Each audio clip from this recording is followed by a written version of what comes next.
ఈ రోజు వీడియోలో అది స్పెషల్ గా ఎవరైనా ఈజీగా చేయగలిగే మృదువైన నేతి బొబ్బట్లు ఎలా చేసుకోవచ్చో చూపిస్తున్నాను. ఫస్ట్ టైం బొబ్బట్లు ట్రై చేసే వాళ్ళకి లేదా కొత్తగా పెళ్ళైన వాళ్ళకి ఈ వీడియో హెల్ప్ అవుతుందని చెప్పేసి క్లియర్ డీటెయిల్స్ తో ఈ వీడియోనైతే చేయడం జరిగింది.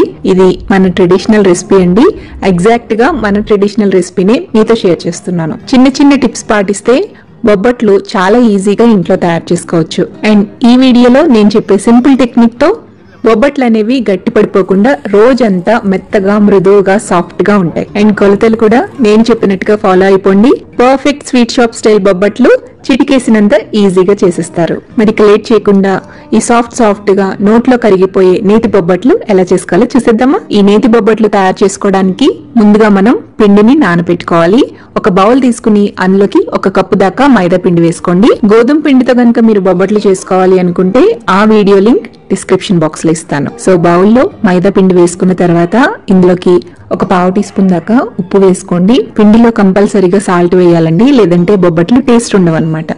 సాల్ట్ వేసిన తర్వాత ఒకసారి కలిపేసేసి ఇప్పుడు ఇందులోకి నీళ్లు కొంచెం కొంచెంగా వేసుకుంటూ పిండిని స్టిక్కీగా కలుపుకోవాలి. చాలా సాఫ్ట్ గా కలుపుకోవాలండి. మీకు చేతికి ఇలా అంటుతూ ఉండాలి, అలా అని పల్చగా కలుపుకోవద్దు.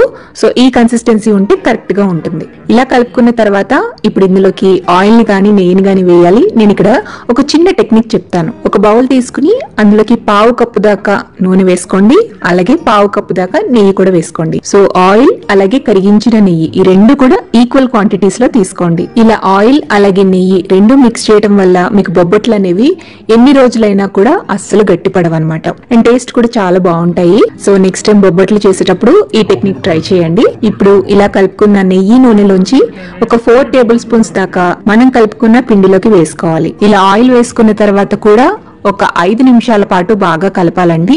మీరు ఎంత ఎక్కువ బాగా కలిపితే పిండి అంత సాఫ్ట్ గా తయారవుతుంది, అలాగే బొబ్బట్లు కూడా మృదువుగా వస్తాయి. ఇక్కడ ఆయిల్ మొత్తం కూడా అబ్జర్వ్ అవ్వాల్సిన పని లేదండి. ఇలా కొంచెం ఎక్స్ట్రానే పైకి తేలుతూ ఉండాలి. ఇలా కలుపుకున్న పిండి మీద మూత పెట్టేసి కనీసం 3 నుంచి 4 గంటల పాటు నాననివ్వండి. ఈ బొబ్బట్ల కోసం ఇది మస్ట్ అండ్ షుడ్ అండి. కంపల్సరీగా పిండి అయితే 4 గంటలు నానాల్సిందే. పిండిని నానబెట్టుకున్నాం కదా, ఇప్పుడు పిండికి సరిపోయే విధంగా పప్పుని కూడా నానబెట్టుకుందాం. ఏ కప్పుతో అయితే మీరు పిండి తీసుకున్నారో అదే కప్పుతో 1/4 కప్పు దాకా పచ్చిశనగ పప్పుని బౌల్లోకి వేసుకుని నీళ్లు పోసి బాగా కడిగేసేసి 2 కప్పుల దాకా నీళ్లు పోసి 1 గంట పాటు నానపెట్టుకోండి. హాఫ్ అన్ అవర్ నానపెట్టుకున్న సరిపోతుంది. మీకు తోపు గానీ స్టఫింగ్ గానీ ఎక్కువ తక్కువ లేకుండా కరెక్ట్ గా వస్తుందండి ఈ కొలత తీసుకుంటే. సో ఒక 1 అవర్ పాటు ఈ పప్పుని నానబెట్టుకున్న తర్వాత ఈ నానబెట్టుకున్న పప్పుని నీళ్లతో సహా కుక్కర్ లో వేసేసుకోండి. 2 లేదా 3 విజిల్స్ వచ్చేంత వరకు మీడియం ఫ్లేమ్ లో పెట్టి ఉడికించండి. పప్పు అనేది ఇలా మెత్తగా ఉడికిపోయిన తర్వాత ఈ పప్పుని డిస్టర్బ్ చేయకుండా ఒక స్ట్రైనర్ లోకి వంచేసేయండి. నీళ్లు మొత్తం వాడ్చేసేయండి. ఇందులో ఎక్స్ట్రా ఉండే వాటర్ ని అసలు ఉంచకూడదండి, మొత్తం కూడా ఉంచేసేయాలన్నమాట.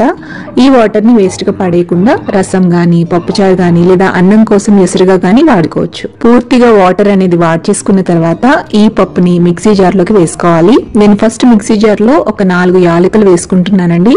యాలకులు గ్రైండ్ చేసుకున్న తర్వాత మనం వాట్ చేసుకున్న ఈ ఉడకపెట్టుకున్న పచ్చిశనగ పప్పుని కూడా వేసేసి మెత్తగా గ్రైండ్ చేసుకోండి. ఇలా ఇక్కడ చూపిస్తున్న విధంగా ఇలా సాఫ్ట్ గా గ్రైండ్ చేసుకోండి. మీకు లైట్ గా పలుకున్నా పర్వాలేదు, బెల్లంతో పాటు ఉడికించేటప్పుడు ఉడికిపోతుంది, మెత్తగా అయిపోతుంది. ఇలా గ్రైండ్ చేసుకున్న పప్పుని పక్కన పెట్టి ఇప్పుడు స్టవ్ మీద ఒక గిన్నె పెట్టుకోండి. గిన్నెలో మనం ఏ కప్పుతో అయితే అన్ని కొలుచుకుంటున్నామో సేమ్ అదే కప్పుతో 1 కప్పు దాకా బెల్లం వేసుకోవాలి. ఇక్కడ మీరు యూజ్ చేసే బెల్లం అనేది ఉప్పు బెల్లం కాకుండా మెత్తటి బెల్లం, ఎర్ర బెల్లం తీసుకోండి. బొబ్బట్లు అనేవి టేస్ట్ బాగుంటాయి. అండ్ ఈ బెల్లంలో మీకు జిగురు శాతం ఎక్కువగా ఉంటుంది కాబట్టి బొబ్బట్లు కరెక్ట్ గా వస్తాయి అన్నమాట. బెల్లం వేసుకున్న తర్వాత ఇందులోనే మనం గ్రైండ్ చేసుకున్న పప్పు కూడా వేసేసేయండి. అండ్ 1 లేదా 2 టేబుల్ స్పూన్ల దాకా నెయ్యి కూడా వేసుకోండి. ఇవన్నీ వేసిన తర్వాత ఇప్పుడు స్టవ్ ఆన్ చేసి కలుపుతూ గరిటతో మిక్స్ చేస్తూ ఈ బెల్లం మొత్తం కరిగిపోయి దగ్గరికి ఉండకట్టే విధంగా వచ్చేంత వరకు కుక్ చేసుకోవాలి. బెల్లం కరిగిన తర్వాత ఇది కొద్దిగా పలచపడుతుంది అనమాట. అయినా మీరు టెన్షన్ తీసుకోవాల్సిన పని లేదు. మీరు కుక్ చేసే కొద్ది, చిన్న మంట మీద కుక్ చేసే కొద్ది కూడా దగ్గరికి అయిపోతుంది. ఒక 5 లేదా 10 నిమిషాల పాటు లో ఫ్లేమ్ లో గరిటతో కలుపుతూ ఉంటే ఇలా కొంచెం చిక్కబడి దగ్గరికి అయిపోతుంది. ఇలా స్టఫింగ్ అనేది ఈ కన్సిస్టెన్సీలోకి రాగానే స్టవ్ ఆపేసేయండి. చల్లారిన తర్వాత ఇంకాస్త దగ్గర పడుతుంది అనమాట. స్టవ్ ఆపి ఈ గిన్నెని పక్కకు తీసుకుని ఈవెన్ గా పలుచగా స్ప్రెడ్ చేసేసి పక్కన వదిలేసేయండి. పూర్తిగా చల్లారిపోనివ్వండి. ఇలా కంప్లీట్ గా చల్లారిపోయాక పూర్ణం అనేది గట్టి పడిపోతుందండి. ఇప్పుడు మీకు నచ్చిన సైజులో ఉండల కింద చుట్టేసుకోండి. నేనైతే జనరల్ గా మనకి స్వీట్ షాప్స్ లో ఏ సైజ్ అయితే వస్తాయో బొబ్బట్లు అదే సైజ్ లో చేసుకుంటూ ఉంటాను. ఆ సైజ్ లో ఉండల కింద చుట్టేస్తే నాకు టోటల్ గా 20 దాకా బొబ్బట్లు వస్తాయండి. ఈ 20 బొబ్బట్లకి మన నానబెట్టుకున్న పిండి కరెక్ట్ గా సరిపోతుంది అనమాట. ఇలా ఉండల కింద చుట్టుకుని పైన మూతని కవర్ చేసి పక్కన పెట్టేసేయండి. ఇప్పుడు మనం పిండిని చూద్దాము. ఆల్మోస్ట్ 3 to 4 అవర్స్ అయిపోయిందండి పిండిని నానబెట్టి. ఈ పిండిని మళ్ళీ తిరిగి చేత్తో బాగా కలుపుకోవాలి. ఎక్స్ట్రా ఉన్న ఈ నూనె నెయ్యి అంతా కూడా పిండిలోకి కలిసిపోవాలి. అంతవరకు బాగా చేత్తో కలిపేసుకోండి. చూడండి, పిండి అనేది ఇలా సాఫ్ట్ గా ఉండాలన్నమాట. ఎటు ఉంచితే అటు మౌల్డ్ అయిపోవాలి. అంత సాఫ్ట్ గా పిండిని కలుపుకోవాలి. ఈ పిండిలోంచి ఇప్పుడు కొద్ది కొద్దిగా పిండి తీసుకోండి. మనం పూర్ణం ఎంతైతే తీసుకున్నామో దానిలో సగం పిండి తీసుకుంటే సరిపోతుంది. ఆ మాత్రం సైజ్ తీసుకోవాలి. పూర్ణాలన్నిటికీ పిండి కరెక్ట్ గా రావాలి అంటే మీరు ఫస్ట్ టైం ట్రై చేసే వాళ్ళైతే ఎన్నైతే పూర్ణాలు చేసుకున్నామో సేమ్ అదే క్వాంటిటీలో పిండిని కూడా సెపరేట్ చేసేసుకుని పిండి ఎండిపోకుండా క్లాత్ తో గానీ మూతతో గానీ కవర్ చేసుకోండి, సరిపోతుంది. ఇప్పుడు ఒక పాలిథిన్ కవర్ గానీ లేదంటే బటర్ పేపర్ గానీ తీసుకోండి. దానిపైన మనం నెయ్యి నూనె కలిపి పెట్టుకున్న మిశ్రమం ఉంది కదా, అందులోంచి కొద్దిగా తీసి అప్లై చేసుకోండి. ఇప్పుడు పిండిని కొంచెం స్ప్రెడ్ చేసి అందులోకి పూర్ణాన్ని పెట్టి ఈ పిండితో పూర్ణాన్ని కవర్ చేసేయాలి. పైన ఎక్స్ట్రా గనుక పిండి వస్తే ఆ పిండిని తీసేసి చేత్తో ఈ విధంగా వీలైనంత పలుచగా ఒత్తుకోవాలి. మీరు ఎక్స్ట్రా నెయ్యి వేయాల్సిన పని కూడా ఉండదు. ఈ పిండిలో ఉండే నెయ్యి నూనె సరిపోతుంది అనమాట స్ప్రెడ్డింగ్ కి. ఇలా ఈవెన్ గా స్ప్రెడ్ చేసుకున్న తర్వాత ఇప్పుడు స్టవ్ మీద పెనాన్ని పెట్టుకోండి.